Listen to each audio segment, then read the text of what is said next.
Bonjour. OnShape est un logiciel en ligne, il va falloir utiliser un navigateur. Dans cet exemple, je vais utiliser Google.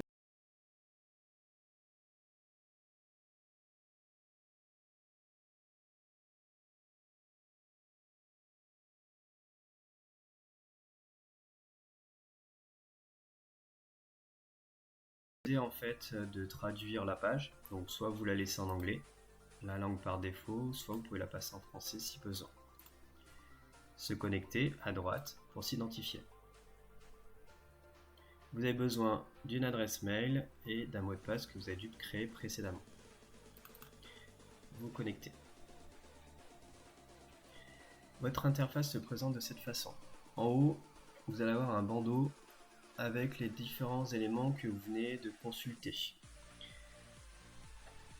Après, vous allez avoir les différents dossiers que vous avez créés et après les documents.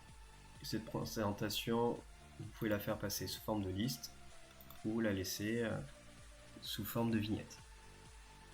À gauche, vous avez un onglet, donc recherche en haut, un onglet de création, les différents éléments que vous avez créés, qui sont détenus par vous, ce que vous avez ouvert récemment, donc ce qui est à droite, ce que vous avez créé, donc les différentes pièces que vous avez créées, les différentes pièces partagées par moi, donc des personnes qui ont partagé des dessins avec vous, la partie équipe ou team qui va vous permettre d'accéder aux documents partagés par les classes, donc en fonction de la classe dans laquelle vous êtes, les étiquettes qui vous permettent de retrouver plus facilement donc un élément, donc à chaque fois vous pouvez créer une étiquette si vous voulez référencer des pièces et les mettre tous dans la même catégorie. Un espace public avec des éléments qui ont été créés par différentes personnes dans le monde que vous pouvez consulter et des fois récupérer si besoin suivant l'usage que vous en avez. La corbeille ou la poubelle qui va vous permettre de récupérer les éléments que vous avez effacés si vous êtes trompé. En haut à droite, vous avez différentes icônes et vous avez le nom de votre compte avec les accès au compte et si besoin pour se déconnecter.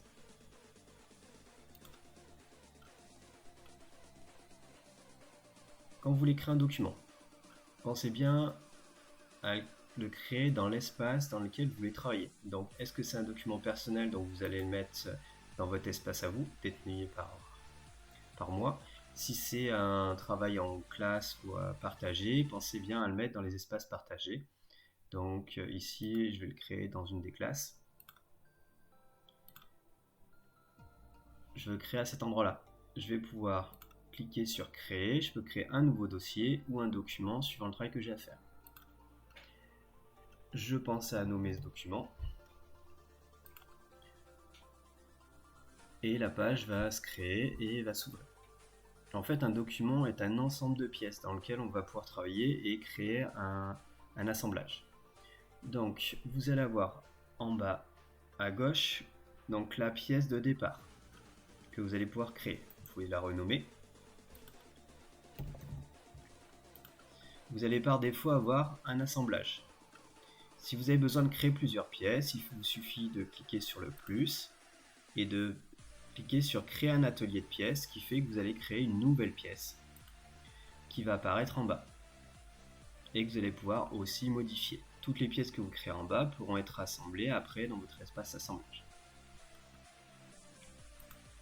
L'interface, elle, d'une pièce se compose toujours de la même façon. Au milieu de votre écran, vous allez avoir vos trois plans par défaut et votre origine. À droite, vous allez avoir l'espace qui va vous permettre d'orienter vos vues. Si vous cliquez sur une des vues, vous allez vous orienter. Vous pouvez utiliser les flèches pour plus de précision. Si vous avez besoin, vous pouvez aussi utiliser la touche droite de la souris pour pouvoir orienter la vue. Et si vous appuyez sur la molette, vous pouvez déplacer à gauche ou à droite votre vue. Si vous jouez sur la molette, vous pouvez zoomer ou dézoomer si besoin. À gauche, vous allez avoir l'arborescence de votre création. Donc par défaut, vous avez l'origine et vos 3 plans. Et toutes les pièces que vous allez concevoir vont apparaître juste en dessous. Et si vous créez des pièces indépendantes les unes des autres dans un même atelier, elles vont apparaître en dessous. Actuellement, aucune pièce n'a été créée. À gauche, vous avez plusieurs icônes. La première étant l'historique de création. Donc ici, vous allez avoir les différentes informations qui sont liées à votre pièce et ce que vous avez créé. Vous pouvez créer des nouvelles versions de pièces au fur et à mesure si vous avez plusieurs idées. Et vous avez un espace de communication. Si vous travaillez à plusieurs, vous pouvez vous laisser des messages pour indiquer le travail qu'il y a à faire.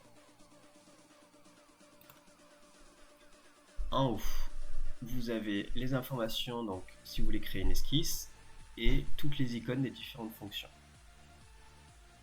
Vous avez un outil de recherche pour retrouver des outils supplémentaires à ajouter dans les fonctions ou dans les esquisses, suivant le travail que vous avez à faire.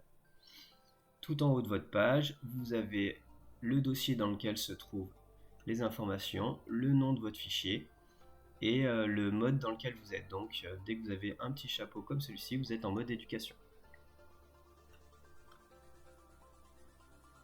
Si je change de pièce, vous retrouvez exactement la même interface. Maintenant, il va falloir passer à la vidéo suivante pour pouvoir réaliser des formes simples.